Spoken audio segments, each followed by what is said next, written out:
Ces trois étoiles brillantes forment la ceinture de la constellation d'Orion. Orion est l'une des constellations les mieux reconnaissables du ciel.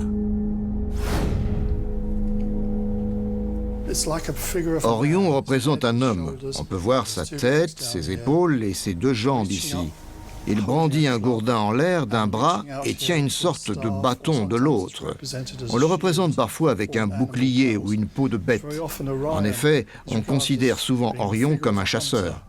Même sans preuve que les chasseurs des néolithiques reproduisaient des constellations, Adrian pense qu'il s'agit d'un indice considérable pour comprendre la signification du site.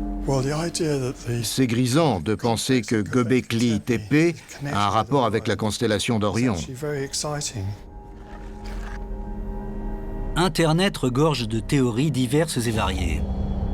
Mais plusieurs scientifiques ne croient pas qu'il y ait de lien entre les sites historiques et les astres.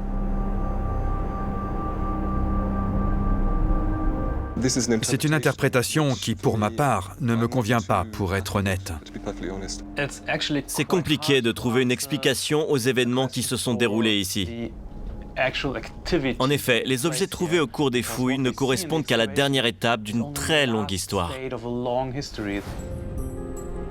Mais selon Adrian, les trois pyramides de Gizeh, bâties après Göbekli Tepe, auraient été bâties pour correspondre aux trois étoiles de la ceinture d'Orion. Il y a deux étoiles lumineuses et une étoile plus terne qui n'est pas alignée sur la diagonale. Adrian est persuadé que les pyramides suivent le même schéma. Il semblerait que ces pyramides servaient à envoyer l'âme du pharaon dans les étoiles.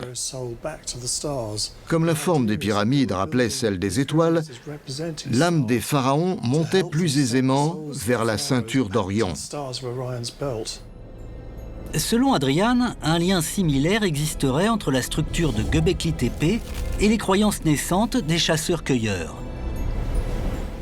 Maintenant, nous savons que le lien entre Orion et le culte de la mort est bien plus ancien que ce que nous pensions.